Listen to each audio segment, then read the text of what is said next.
قەدەغەیە لەسەر ئینسانێک کە ئەگەر برایەکی خۆی خۆشویست و بڕیاری یا برایەتی لەگەڵ بکە دواتر بڕوە پرسیاری بکە لە خەڵک،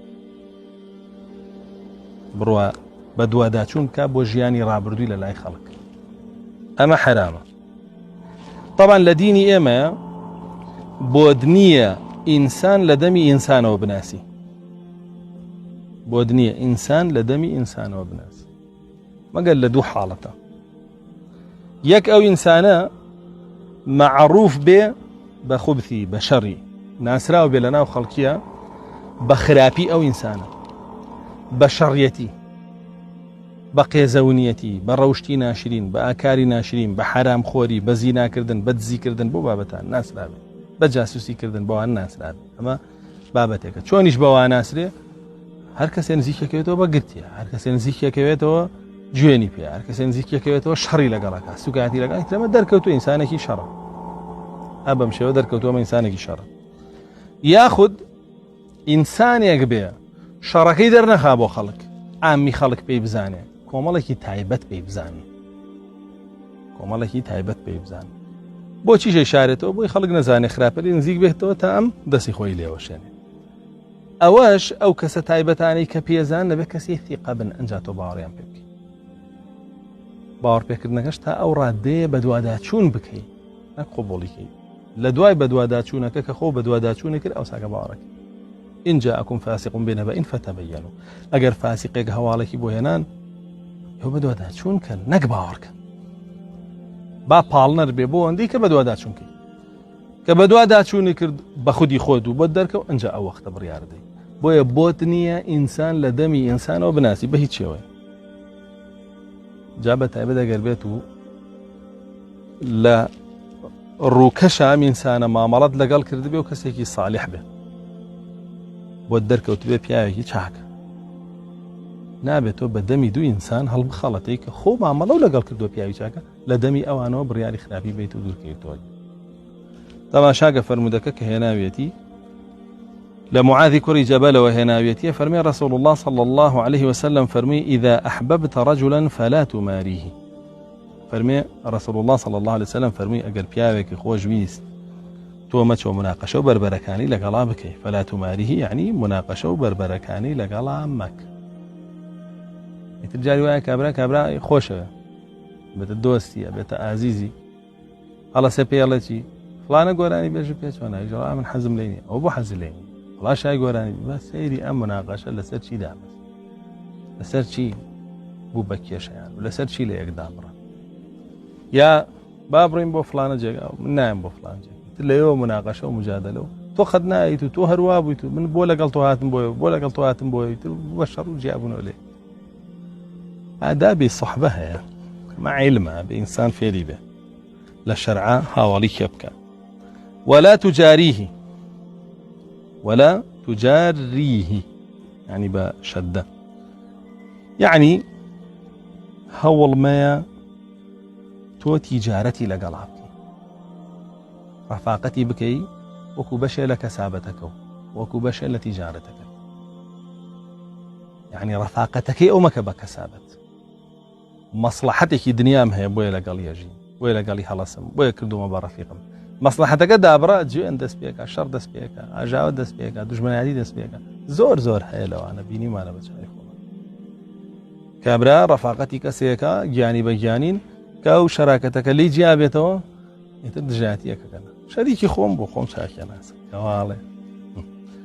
پاشانە فەرمێ ولا تشاريه، فەرمێەوە بە هەمان شێوە هەوڵ مەیە کڕین و فرۆشتنی لەگەڵا بکەین، شەریک بن تیجارەت بکەن وە کڕین و فرۆشتن بکە لێی. بۆ نمونە سوورە زانێ ڕەفیقیەتی ئاو سیارەتم پێ بفرۆشە، سوورە زانێ ئەمە لە ڕووە دامێنێ، ئیگنا خۆی سیارەکەی پێویستە نایە بیفرۆشێ و خانوەتم پێ بفرۆشە، سوورە زانمە لە ڕووادا ئەشێ بۆ زیاتر ئەو کچەتم بەرێ بێ بە کوڕەکەم. ئەمە ڕەفیقیەتی و سوورە زانێ، یعنی ئەو خۆشەویستی و سۆز و مەحەبەتە با لەبەر ئەڵڵا بێ جەلە جەلاله، چونکە لە بابی پێشوە باسمان کرد هەموو فەرمودەکان کە هاتووە باسی خۆشەویستیەکە کا لە بینی دوو براکە بێتە عیبادەت بوویان لەبەر ئەڵڵا بێ جەلە جەلاله، نەک لەبەر ئەم شتانە بێت. خاڵی ئەخیر لە هەمووی گرنگترا فەرمێ ولا تسأل عنه، مەچۆ لای خەڵک پرسیاری بڕۆ وەکو خۆی کە ناسیوتە تەواو ئیقراری پێ بکە تا خراپەی لێبینی ئەنجا لێی دوورکەوە. مەهێڵە خەڵک لە بری تۆ بڕیار بە. تۆ کابرا ڕەفیقتە، برادەرتە، مامۆساتە، تەلەبەتە، لەگەڵی هەساوی دانیشتووی ئەخلاق و ڕێز و شکۆ زیاتری چ لێ نەدیوە. ئیتر مەچۆ تۆ لە زمانی یەکێکەوە تاو بە لەعنەتی کەیت دوورکەویتەوە لێ، کە ئەمە ئافاتە ئەمڕۆ. زۆر کەس مامۆساکەی بەوە لە دەستداوە، زۆر کەس تەلەبەکەی بەوە لە دەستداوە، زۆر کەس برادەرەکەی بەوە لە دەستداوە. من کوڕێک هەبوو لە چەمچەماڵات و چۆمە کرد وەکو خۆم وەکو ڕوبەڕوو مامەڵە و هەڵسوکەوتوانە بەس ڕێز و احترام و خۆشەویستیم لێدی بوو. باوەڕکە دەیان کەس هاتن وتیان دوورکەوەرەوە لێ نزیکی نەکەوی، کەسێکی خراپە گوێم بەیچی نایەوە. حتا ئێستاژەوە 6 ساڵە من ئەو کوڕە کاچمە چەمچەماڵات و چوو یەکەم کوڕێکی ڕێک هەتا ئێستاش خەڵک پێم مەڵێتەوە دوورکەوەرەوە لێ، با قسەی کەسیشم نەکرد. بڕی خۆم هەر چاکەم لێدی وەرخێرم لێدی بۆچی بەقسەی عەقلی من بۆ بەدەست خەڵکەوە بێ، بە ئارەزی خۆی بمخاتە پاڵ ئەو بمخاتە پاڵ ئەو بمخاتە پاڵەوە. چەند کەس خەڵک پێویستی کوڕی چاکە ڕەفاقەتی بکە و لەگەڵ یابگار و دوای ژوا دەرنەچوو. چەند کەسیش خۆت ڕەفاقەتێ کرد و کوڕی چاکیش بوو، بەڵام لەسەر قسەی خەڵک وازە لێنە دوای پەشیمان بیتەوە. فەرمێ فعسى أن تجد له عدوا فيخبرك بما ليس فيه فيفرق بينك وبينه. فەرمێ رسول الله صلى الله عليه وسلم پێ ئەچێ کە تۆ بە دوواداچوونەکەی بۆ ئەم کوڕە کە ڕەفیقتە و هەر خێرە لێ دیوە، لە بە دوواداچوونەکە تا پرسیار لە کەسێ بکەی کە دوژمنیە، ئەو وەختە هەرچی شتی ناشرین بە زمانیادەی خاتە پاڵی نێوانی تۆ ئەو تێکەدا و لێکتان جیاکات. وایە زۆر غەڵەتە پرسیاری خەڵک لە خەڵک بکەی، زۆر غەڵەتە، چونکە لەواتێت تۆ پرسیار لە دوژمنەکەی بکەی، دوژمنەکەشی باشە پێ ناڵێ. بەتایبەت ئەمڕۆ نییە هەر خۆی زۆر چاگەزانێ ئەوە دوژمنیەتی کە چێشی پرسیار لە دوژمنەکەیەکە. دەوەرە تۆ دڵێ بە برادەرێ خۆش بێ، ئەوێ تۆ بناسێ لە زمانی دوژمنەکەتەوە، ئەبێت چۆن برادەرێ دەرچێ. دڵێ بە تەلەبەیەک خۆش بێ، ئەوێ تۆ بناسێ لە زمانی دوژمنەکەتەوە. دڵێ بە مامۆسایە خۆش بێ، ئەوێ تۆ بناسێ لە زمانی دوژمنەکەتەوە. ئیتر ئەبێت تۆ نازانم چ ئیسفادەیە لەم شەخسە. ئەی بەڕاستی ئەوە کارەساتە. دوژمنی ئینسانێک قەت باشەیە ئینسانە ناڵێ، هەر خراپەکانیە. وە زۆر غەڵەتە تۆ بڕۆی لە خەڵکی بپرسی و لە زمانی خەڵکەوە خەڵک بناسی. لەم دینەی ئێمە ئینسان لای ئەڵڵاش جەلە جەلال و بە کردار و بە گفتار و بە بیر و باوەڕیە ناسرێتەوە.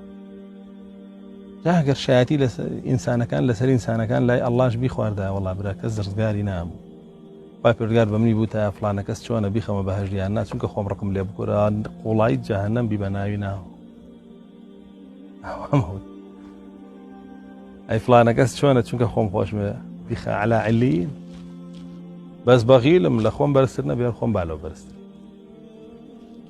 وانییە تۆ لەسەر کردار و گفتاری خۆت و بیر و باوەڕ بڕیارە لەسەر دەدرێت.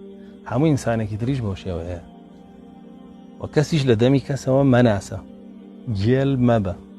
بەڕاستی گێلیە بۆ ئینسانێک خەڵک لە دەمی خەڵکەوە بناسێ، لە کاتێکا خۆی تەجروبەی کردووە لەگەڵی هەستا و دانیشتووە لە خێر و بەرەکەت و چاکە و ڕەوشت و ئەخلاق زیاتری چی لێ نەدیوە. بۆ بژم لە دوژمنەکەیەوە بیناسم و دوایی خۆمی لێدا بەڕێنم و لەو هەموو خێر و بەرەکەتە مەحروم بم، هەر لە خێر و بەرەکەتی خۆشەویستیەکە لەبەر ئەڵڵا مەحروم بیبەستە. ئێستا تۆ بڵێن 200 موسڵمانە ناسی، بەهۆی دوو کەسەوە 50 لە کۆڵ کەوتووە، یعنی نایان ناسیتر. ئەو دوو کەسە باسی 50 دانە لەمانیان بە خراپ بۆ کردی. تۆ عیبادەتێکە لە دەست داوە کە خۆشەویستی 50 کەسە. عیبادەتە خۆشەویستی موسڵمان لە دەست داوە.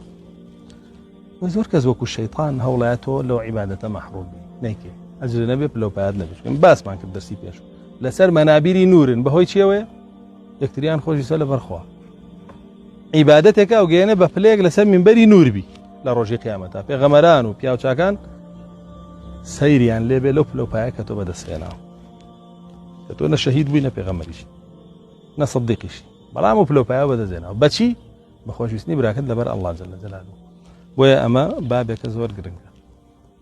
ئەمڕۆ زۆرێک لە خەڵکی مەحروم بووە لەو عیبادەتە، لە برادەرەکەی بەهۆی ئەوەی کە ئەڕوا لە دەمی خەڵکەوە خەڵک ئەناسێ بە تایبەت لە دەمی دوژمنەکانیەوە ئەیناسێت کاوە کارەسات دوژمنەکەی دانی خێری پیان نانێ بە هیچ شێوە لە کاتێکا تۆ گەرە و کەسە دوژمنی شەبێ بە چاکانی بڵێ کە خراپەکانی بوو ئەبێ هەموو چاکانی بڵێ نەگەر خراپەکان